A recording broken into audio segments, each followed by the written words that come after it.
Good morning, everyone, and thank you so much for joining us this morning for this on-fifth virtual roundtable. Today we're going to be exploring a lot to do with the latest update of the Asean sustainable finance taxonomy, recently updated a couple of months ago and included a lot of very innovative measures and provided some important details on how the qualitative and quantitative assessments are going to progress moving forward. And I'm sure we'll touch on a lot of subjects to do with interoperability and other methods of scaling up transition finance in the region as we go forward. We're very fortunate today to be joined by Commissioner Kelvin Lester-Lee. Commissioner Lee is the Commissioner of the Securities and Exchange Commission of the Philippines. He is also a serving board member of the ASEAN Taxonomy Board, a co-chair of the Sustainable Finance Working Group of the ASEAN Capital Markets Forum, and a co-chair of the Working Committee on Capital Market Development, also within ASEAN. Just some housekeeping before we get into some of the initial questions. The first half of this meeting will be recorded, where we'll cover a lot to do with the general scope and the updates of the version 2 of the taxonomy. And then in the second half of this roundtable, we will progress into a Q&A session. We encourage everyone to put all their questions into the chat box. And then when it comes around to the Q&A session, the Q&A will be conducted under Chatham House rules. And we'll encourage you to turn on your camera and present your question to Commissioner Lee directly. Commissioner Lee, thank you again for joining us this morning.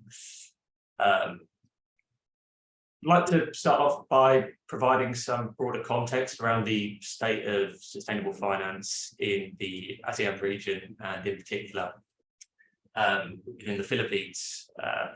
So how would you assess the need for sustainable finance measures currently? What has progress been like, and in particular, what has the progress been from the Securities and Exchange Commission?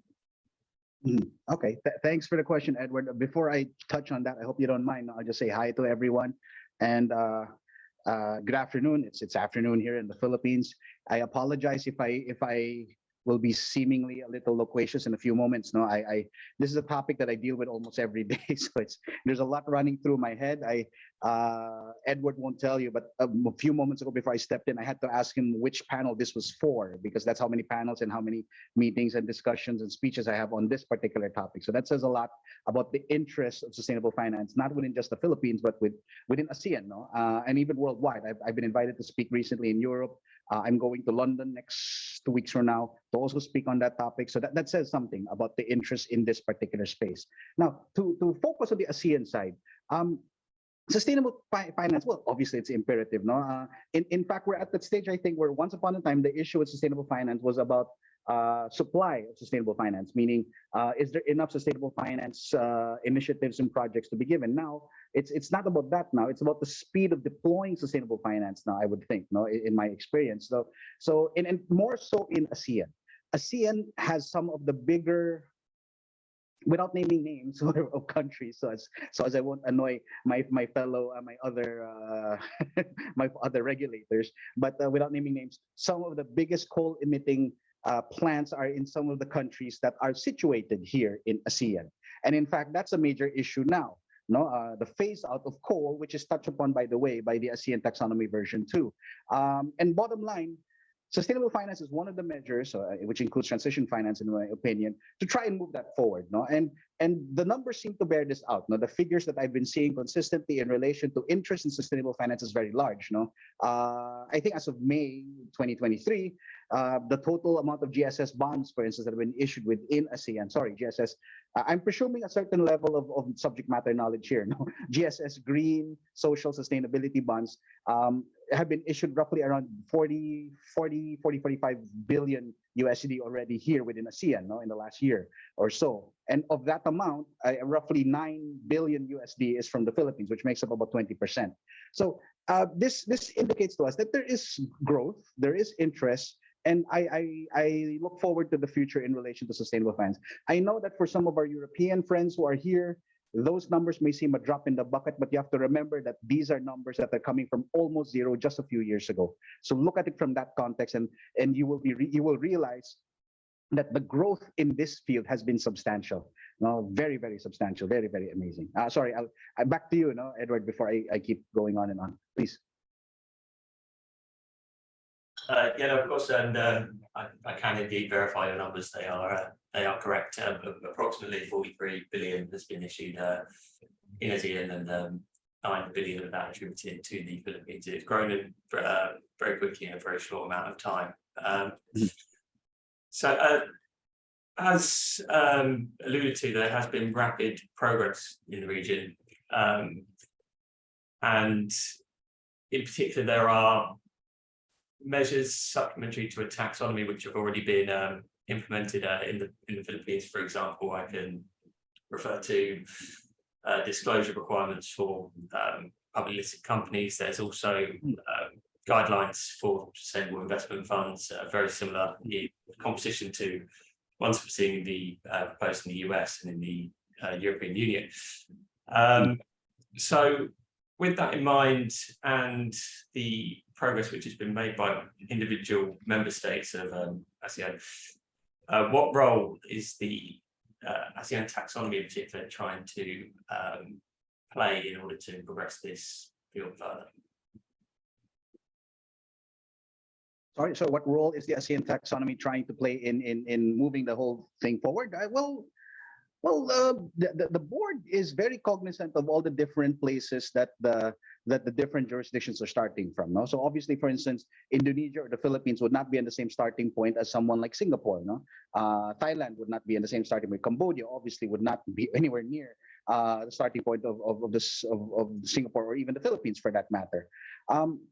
So that is something that the taxonomy board, that the board itself, and I speak now as a member of the taxonomy board, we are always cognizant of, which is precisely why we have always made it a point to try to be inclusive. No, we try to make decisions not by votation, although it has happened. No, we try to make decisions on a more consensus, collegial basis. But admittedly, there are always impediments, and not impediments. There are always areas where national interest will override everything else, and in those instances sometimes we were forced to come to a vote. I won't mention those particular instances anymore, but I guess this goes back to the point. We have to think collectively. Us within ASEAN, we are aware, of course, that each of us individually were roughly a drop in the bucket, but the minute you talk about us as a whole, as an economic whole, we're pretty substantial, we're pretty strong, and precisely why I'm quite happy to say that the regulators, at least the 10 original ones, the 10 original regulators, I'm not counting Timor-Leste yet because they haven't come into the ASEAN capital markets regulators yet, but the 10 of us have been working together very, very consistently, and we are fairly aligned in the need for having one taxonomy that, or at least an overarching framework that will deal and lend to the legitimacy of the entire ASEAN as an asset class, because that's one thing we want to encourage. It's not just about looking at it as Indonesia. It's not just the one thing of looking at it as Indonesia, as Philippines or Singapore. It's trying to project to the public that, you know, this is ASEAN. The taxonomy is here, the sustainable finance here is material. We are substantial, and at the same time, we are credible. Because, of course, we are very, very cognizant of the fact that there will be many who would question some of our issuances because of all the coal, because of all the other possible, how should we say, what's the polite way of saying, of the possible greenwashing that we might be accused of, no? And that is very top of mind. That is always something that we are dealing with and working on. We're trying to ensure the credibility of this whole process in relation to the taxonomy. And that, by the way, is also what I do within the Philippines as a commissioner, because as commissioner, I'm the one of those working in particular on the capital markets in the Philippines. I've been very, very focused in particular in making multiple issuances on green bonds, sustainable bonds, sustainability-linked bonds. We just approved the latest framework for sustainability-linked bonds in the Philippines, I think about a month ago. I have blue bonds coming out, no, which is based on the IFC standards, and to a certain extent, the ICMA, some of the ICMA guidances on that as well. Now that'll come out, I think, in another month or two. The draft has already been approved, but just waiting for certain provisions from other multilaterals who are commenting on it. But essentially, that's going to come out already as well. So that I guess this goes back to my point.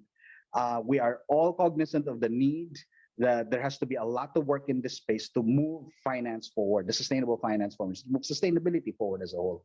No, sorry, back to you, Edward. Once again, like I said, I keep going on and on.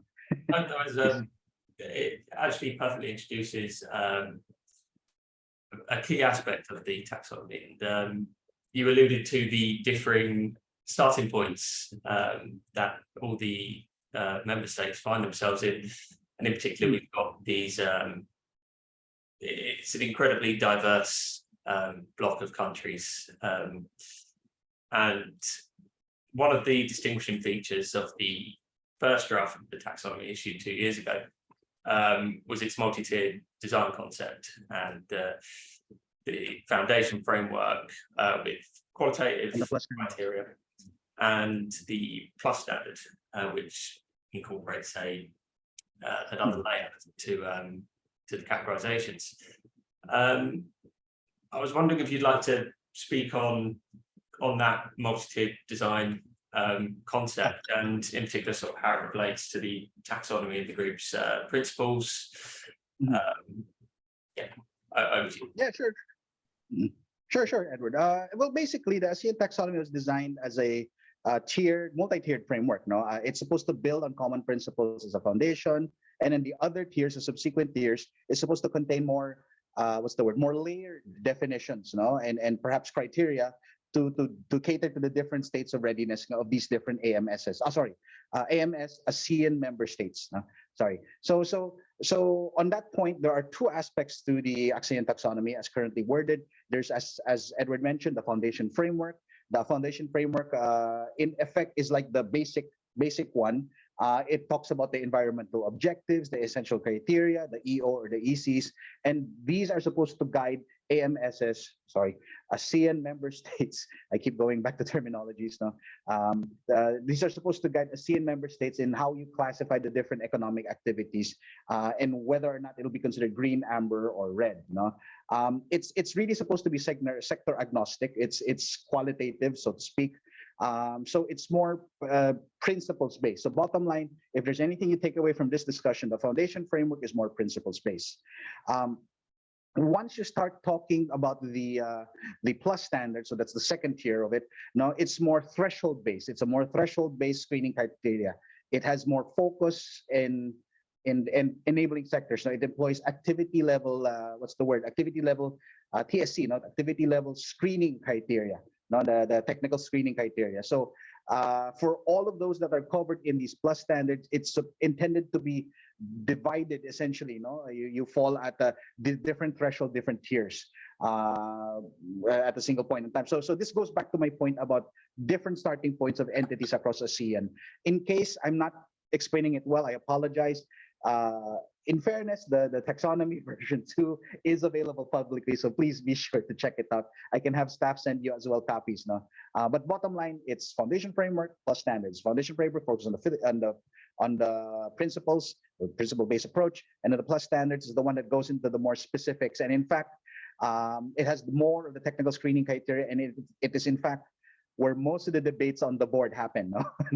On the plus standards. We can easily take a day. Not a day, sorry, several hours, just debating on the issues on the plus standards.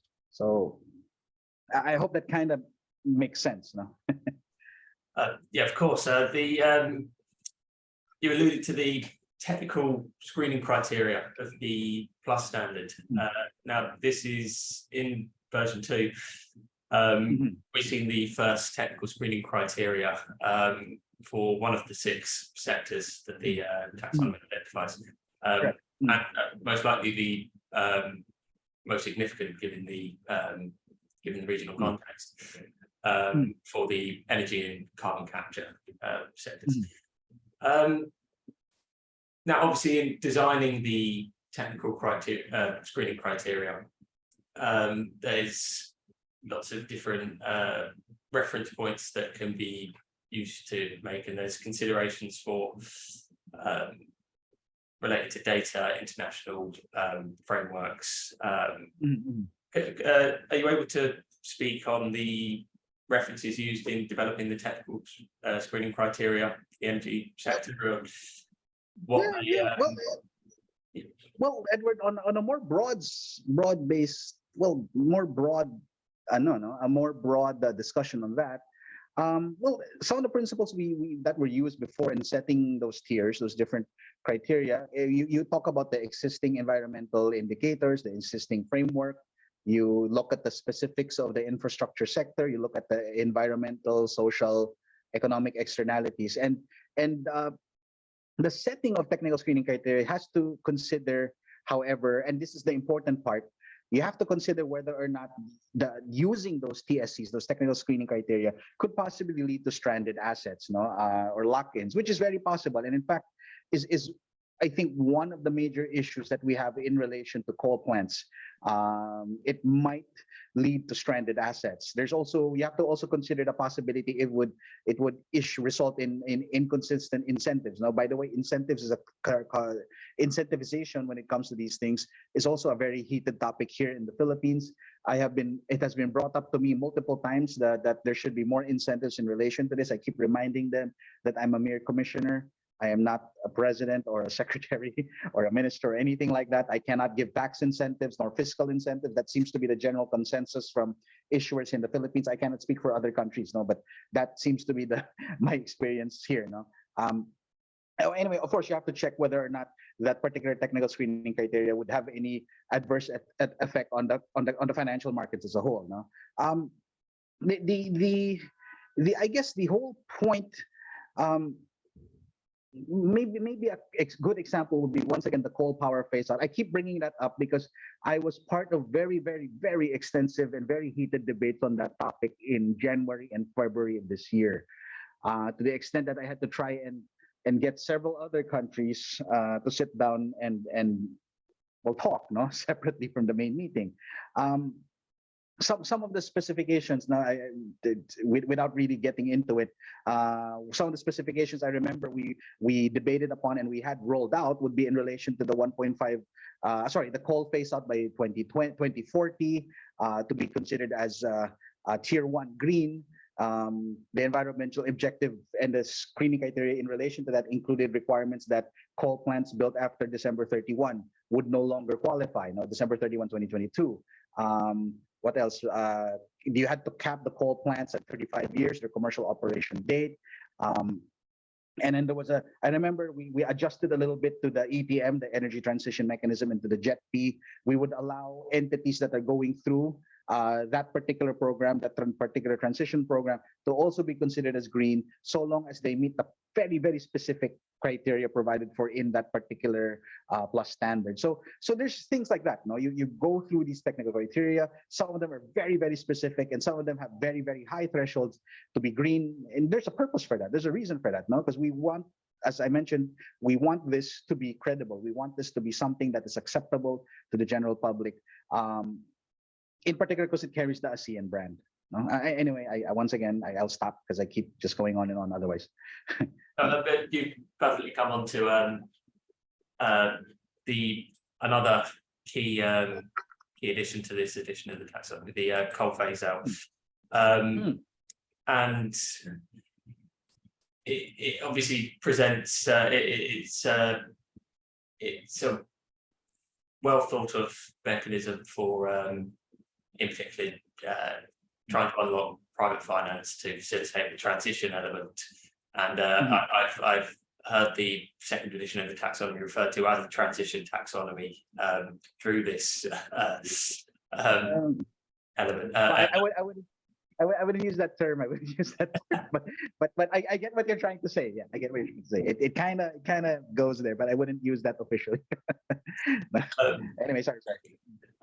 So is in terms of the energy pathways for these for the ASEAN member states, how significant is the coal phase out?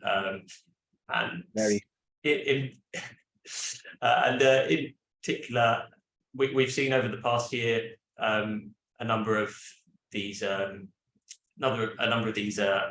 multilateral led programs, which you alluded to, the just energy transition for the Philippines, no, not for Indonesia, and I believe for Vietnam, and the Asian Development Bank's energy transition mechanism, which I believe pilots may have been applicable to the Philippines. Do these seek to, does the coal phase out look to complement that? Is it part of a wider package of policy incentives to unlock private finance for the transition on energy pathways in the region?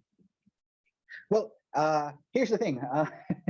The ADB's ETM framework, as well as the JETP, these were all frameworks that certain countries were very, very involved in. They really wanted to roll out and wanted to avail of, precisely why they were included in the latest version of the Plus standards.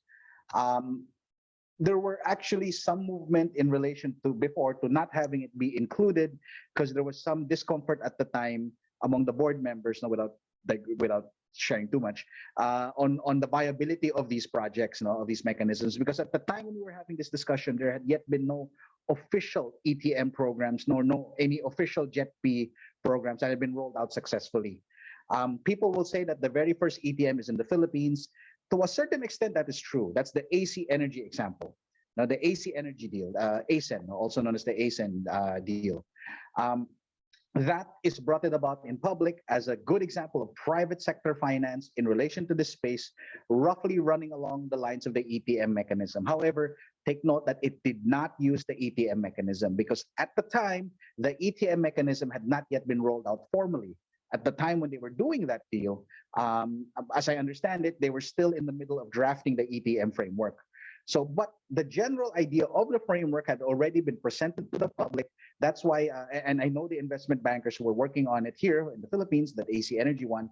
I know that they took cognizance of the ETM of ADB and actually used it as a template. They just could not use the term ETM, and as I understand it, I think they called it ETF, Energy Transition Finance. I think no, they or energy something. Anyway, but they called it ETF. I remember it's ETF. No, and that's an example, I think, of how it could work, because from there, even Indonesia, even Vietnam has been using the AC Energy example as a template for how a private finance project could actually push through on their own. And then ADB actually is now trying, as I understand it, is now trying already to issue particular funding in relation to that under their ETM mechanism, because I understand, as I believe it's already functional now. Apologies, someone called on my other phone. No, sorry about that. Where was I? ADB. So I from what I'm hearing, from my Indonesian counterparts, I foresee that there will be a lot of ETM related transactions coming up very soon, availing of that mechanism. They will not be the only ones. I understand that Vietnam also wants to do this. I'm unclear if there are other countries beyond the two who want to avail of it. I understand that we might use it here in the Philippines. It is not an official policy, however, of ETM. That we are supporting ETM. Although privately, I'm of course very, very supportive of the concept. But I don't think we have a public sector incentivization, for instance, of availing of ETM. No? Unlike, as I understand, Indonesia went really all in on the ETM framework. No, but us certainly, we want to support it. We want to help it. ADB has always worked out and rolled out very good mechanisms anyway. So certainly, it's something where we'd be happy to work with in moving forward. No. Sorry, I'm realizing now, since I was talking, I'm not sure I answered your question. Hopefully, I did. I'm realizing now. So. I believe you did, and I'm sure we'll come on to the financing question more through the Q&A session. On that note, I'd like to just encourage everyone to please put your questions in the chat box, and we'll move on to the Q&A segment shortly. The latest edition of the taxonomy also included a third significant update, which was the inclusion of social aspects as one of the excludable criteria alongside remedial measures and doing significant harm. Now, as I understand it, that was partly influenced following stakeholder feedback. So I'm curious to know how the social aspects element is going to progress and how it might assist with how it relates to stakeholders and what they're looking to do. Well, it's fairly simple, no, Edward, and I guess this the emphasis on these particular aspects, no, these particular social aspects within ASEAN is particularly apt, considering that we are a country that some of us are just are also quite new at the whole democracy thing, if you know what I mean. No? Some of us have different forms of government, so of course it helps to emphasize everyone's dedication to this space and the social aspects.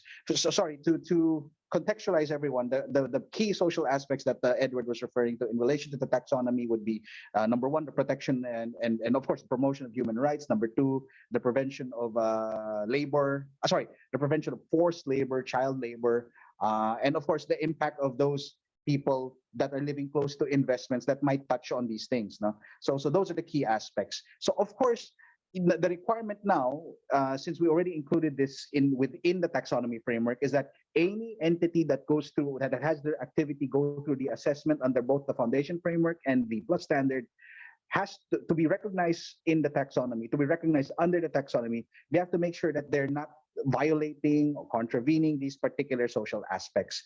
Of course, separately and in addition to complying with all the other environmental objectives already also required under the taxonomy.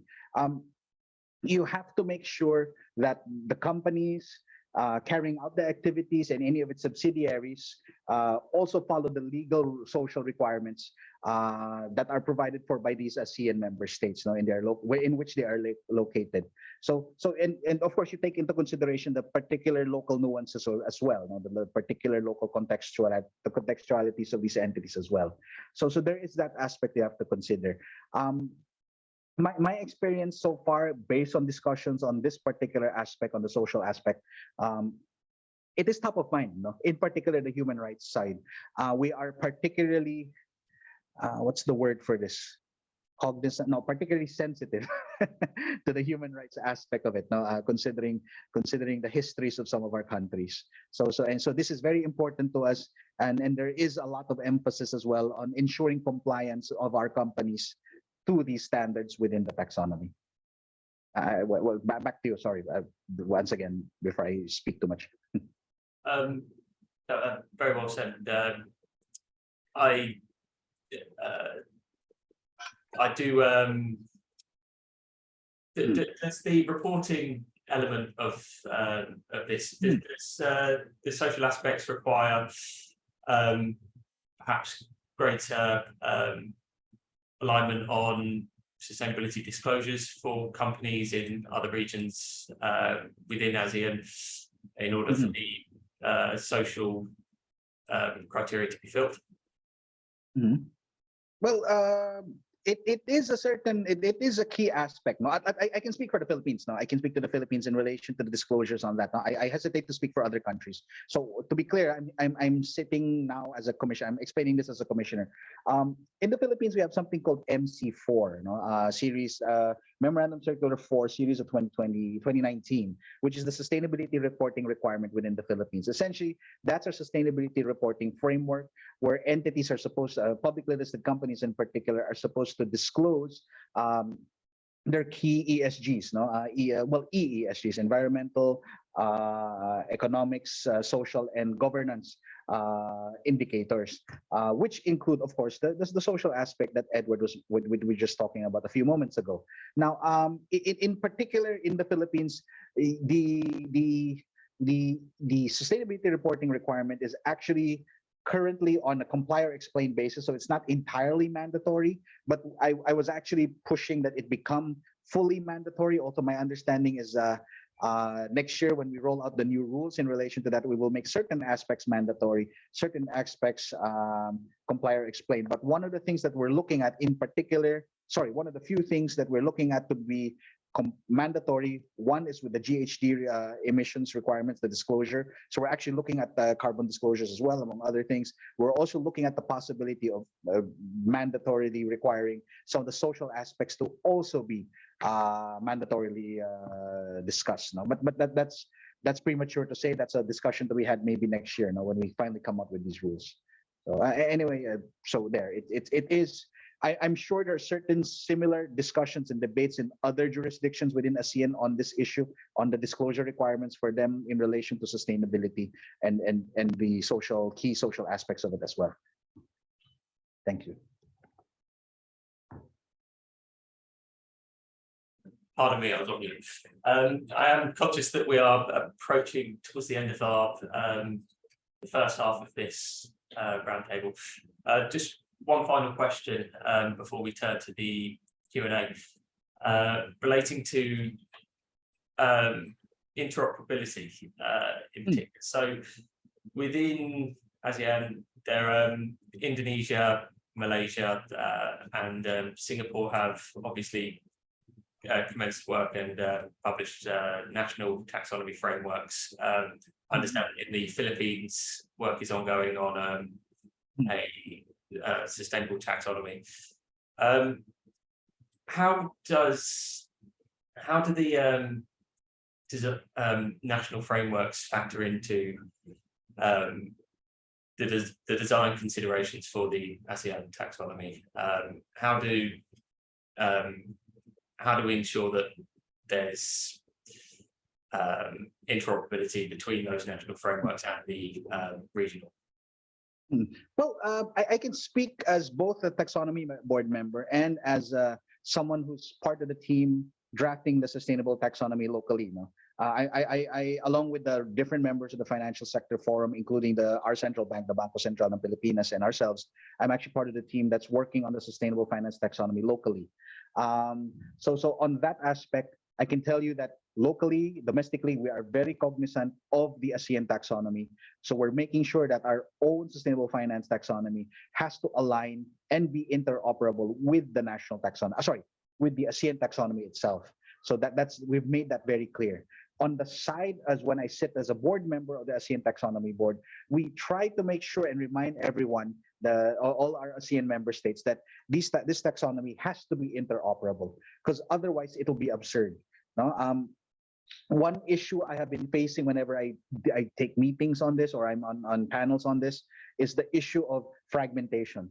People are always worried, and this topic always comes up from private sector. Private sector is always worried about the fragmentation, fractionalization of this particular field, that every entity will have its own sustainable finance framework, every entity will have its own taxonomy, thus leading to fragmentation and difference of categorizations or identification of certain activities, which could in turn obviously lead to greenwashing, arbitrage, all these issues. Now, so I go back to the point, the ASEAN Taxonomy Board itself is also very particular about this. It makes it a point to discuss and coordinate with the different ASEAN member states. There are different working groups that are focused on this. And one working group, 3, which the Philippines sits on, is the Outward-Facing Public Communications and Coordination Group, which is chaired by Securities Commission Malaysia. That one is very, very active in terms of promoting and then coordinating with the different private sector and public sector entities within the ASEAN member states, trying to make sure that everyone is aware of and works on the interoperability aspect of the different taxonomies that are applicable. No? Bottom line, we're aware of it from both sides. No? Both the regulator within domestically, I'm sure they're always aware of it, as is the taxonomy board itself. No, so I hope that gives everyone some comfort, in particular those from the private sector. Anyway, sorry. Back to you, Edward. And one final point before we turn to the Q&A. On the international setting, there's and you mentioned the importance of avoiding fragmentation, and that there is I presume, a sort of a trade-off between the international alignment with some more technical or firm international frameworks, for example, measures within the EU taxonomy. So I'm wondering how the taxonomy board marries up that potential trade-off, and how much international frameworks may have factored into the latest update. It is top of mind. It is always mentioned. It is, in fact, in a way, kind of like our, what's the word, guiding light to a certain extent. Because we have taken the lessons of the EU taxonomy. And so there are certain lessons in the creation and the implementation of the EU taxonomy that we have taken. And so we avoid those issues. No, we try to avoid those issues.